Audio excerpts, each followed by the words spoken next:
পটলের তো অনেক রকম রেসিপি আমি আপনাদের সঙ্গে শেয়ার করেছি। আজকে আবারও একটি অন্যরকম অভিনব রেসিপি আপনাদের সঙ্গে শেয়ার করছি। আমরা পটল চিংড়ি বা দই পটল, পটল বাটা এগুলো তো খেয়েছি। আজকে শেয়ার করব পটলের ডুবকি কারি রেসিপি। বাজারে তো এখন খুব পটল পাওয়া যাচ্ছে। আর আমি এখানে এরকম সাদা সাদা কচি পটল নিয়েছি। চেষ্টা করবেন এই ধরনের সাদা মাচার পটল ব্যবহার করতে। আর একটু ডিপ সবুজ বা একটু কালচে রঙের যে পটলগুলো হয় না, সেগুলোর মধ্যে কিন্তু বীজটা বড্ড বেশি থাকে। তাই বাজার থেকে এই পটল আনার চেষ্টা করবেন।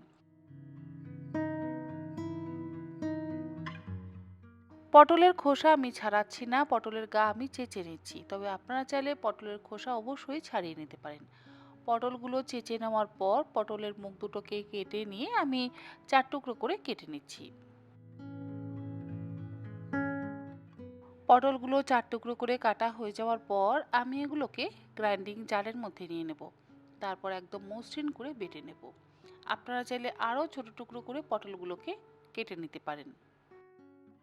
পটল বাটা হয়ে যাওয়ার পর একটা আলাদা পাত্রের মধ্যে ঢেলে নেব। দু একটা পটল যেহেতু ঠিক মতন বাটা হয়নি, আমি সেই জন্য ওই একই গ্রাইন্ডিং জারের মধ্যে ওই পটলগুলোকে রেখে দিয়ে তার মধ্যে আমি নিয়ে নিলাম 1 বাটি ভেজানো মটর ডাল আর তার সাথে 10টা পাকদা চিংড়ি। আর এর মধ্যে দেব 4টে কাঁচা লঙ্কা, 4টে ছোট ছোট কোয়া রসুন আর হাফ ইঞ্চির থেকেও কম পরিমাণে আদা। সমস্ত কিছু একসাথে খুব ভালো করে বেটে নিয়ে আমি আবারও একটা পাত্রের মধ্যে রেখে দিলাম।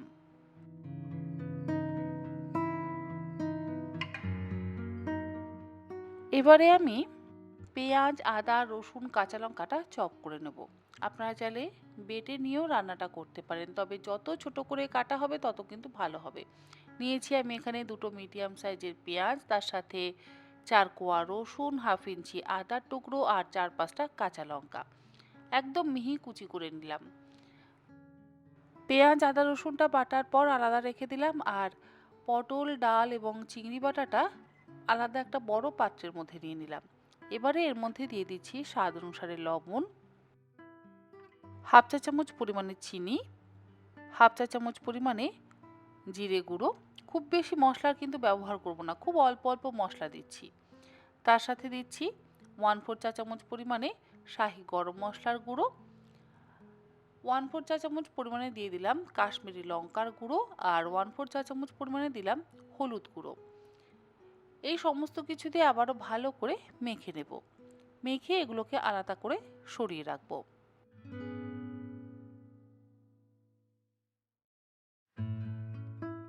এবারে রান্নাটা করবার জন্য কড়াইতে দিয়ে দিচ্ছি সর্ষের তেল। এই রান্নাটাতে একটু সর্ষের তেলের পরিমাণ বেশি ব্যবহার করলে ভালো হবে। এখানে আমি 6 টেবিল চামচ পরিমাণে সর্ষের তেল দিয়েছি আর ফোড়ন দিয়ে দিলাম 1/4 চা চামচ পরিমাণে গোটা জিরে, তার সাথে আমাদের একদম মিহি করে কুচিয়ে নেওয়া পেঁয়াজ, আদা, রসুন আর কাঁচা লঙ্কাটা। গ্যাসের ফ্লেমটাকে হাইতে রেখে আমি মিনিট 3-4 সময় ধরে খুব ভালো করে কষিয়ে নিচ্ছি। আদা, পেঁয়াজ, রসুন, কাঁচা লঙ্কাটা ভেজে নেওয়ার পর এর মধ্যে আমি দুটো মিডিয়াম সাইজের টমেটো কুচিয়ে নিয়ে দিয়ে দিলাম। এবারে হাই ফ্লেমে আবারও খুব ভালো করে কষিয়ে নেব।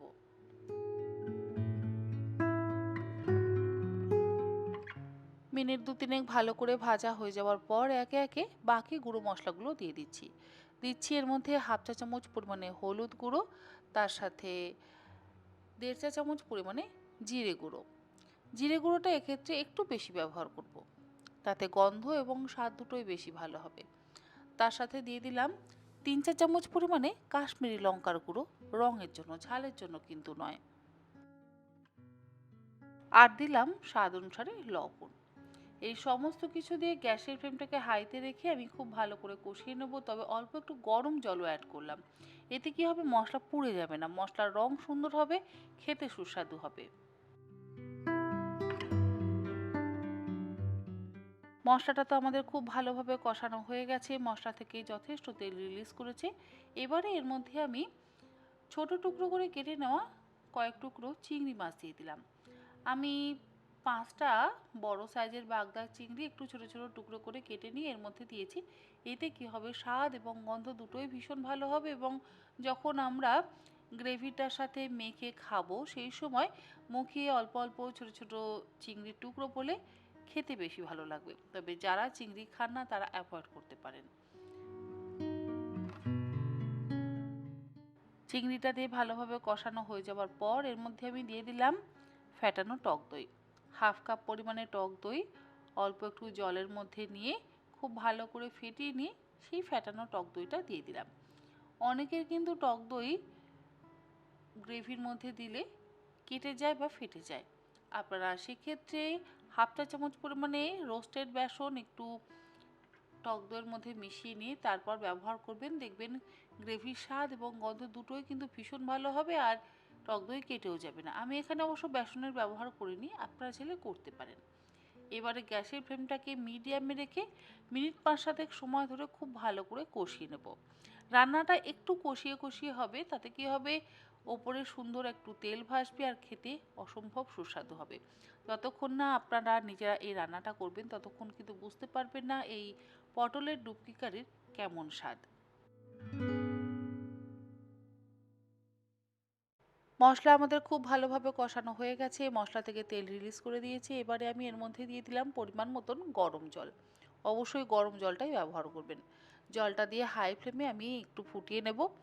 ফুটে উঠলে গ্যাসের ফ্লেমটাকে লোতে করে দেব। তারপরে এর মধ্যে আমি একে একে ওই যে পটলের মিশ্রণটা আলাদা করে রেখেছিলাম বাটিতে, তার থেকে বেশ বড় বড় বড়া সাইজ বা বড়ির সাইজের করে আমি এই গ্রেভি বা ঝোলের মধ্যে দিয়ে দেব। ওগুলো কিন্তু ভাজবো না, ভাজার কোনো প্রয়োজন নেই, ভাজলেই স্বাদ নষ্ট হয়ে যাবে। না ভেজে আপনারা এইভাবে গোল গোল করে বা মুঠো করে যেভাবে আপনাদের সুবিধা সেইভাবে আপনারা এই ঝোলের মধ্যে দিয়ে দেবেন। আর গ্যাসের ফ্লেমটাকে কিন্তু অবশ্যই লোতে রাখবেন। প্রত্যেকটা পটলের বড়া বা পটলের বড়ি এই গ্রেভির মধ্যে দেওয়ার পর তারপরে গ্যাসের ফ্লেমটাকে লোতে রেখে দিয়ে ঢাকা দিয়ে 7 মিনিট আমি ফুটিয়ে নেব।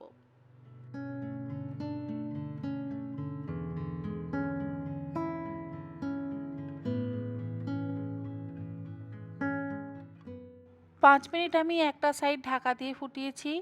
এবারে বাকি 2-3 মিনিট আমি অন্য সাইড মানে এই বড়া বা বড়িগুলোকে একটু উল্টে দিলাম। সেই বাকি 2-3 মিনিট আমি উল্টে দিয়ে আরও ঢাকা দিয়ে কিছুক্ষণ রান্না করে নেব। প্রত্যেকটা এই বড়া বা বড়ি যেটাই আপনারা বলেন সেটা কিন্তু ভীষণ সফট হবে, খেতে অত্যন্ত সুস্বাদু হবে। বাজারে এখন প্রচুর পটল পাওয়া যাচ্ছে, খুব অল্প পরিমাণেই পটল লাগে। সেই অল্প পরিমাণে পটল দিয়ে মটর ডাল আর অল্প একটু চিংড়ি মাছ দিয়ে আপনারা অবশ্যই এই রেসিপিটা বাড়িতে বানিয়ে খাবেন এবং আমাকে জানাবেন যে আপনাদের কেমন লেগেছে। আমি গ্যারান্টি দিয়ে বলতে পারি আপনাদের অসম্ভব ভালো লাগবে। প্রত্যেকটা বড়া বা বড়ি আমি উল্টে দিলাম, তারপরে আবারও ঢাকা দিয়ে একটু 2-3 মিনিট ফুটিয়ে নেব।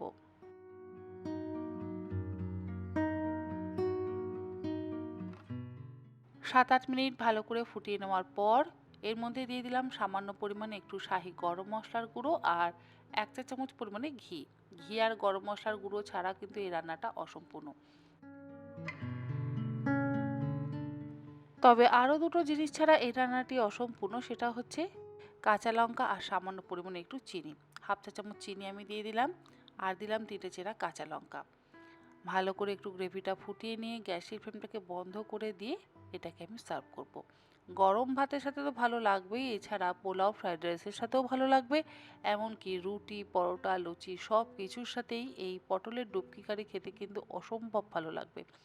যারা কখনো পটল খায় না বা যারা মটর ডাল খায় না বা যারা চিংড়ি খায় না তাদেরকে একবার এই 3টে উপকরণ একসাথে করে পটলের ডুবকি কারি বানিয়ে খাওয়াবেন, দেখবেন তারা কিন্তু বুঝতেই পারবে না যে এটা কি রান্না করা হয়েছে। অবশ্যই রেসিপিটা বাড়িতে ট্রাই করুন এবং আমাকে জানাবেন আপনাদের রেসিপিটা কেমন লাগলো এবং বাড়ির সবাই খেয়ে কী বললো। আজ তাহলে আসি, এরকম আরও অনেক নিত্য নতুন রেসিপি নিয়ে আমি তন্নিশিকা হাজির হয়ে যাব তন্নির পাকশালাতে। আপনারা সকলে ভালো থাকবেন, সুস্থ থাকবেন। ধন্যবাদ।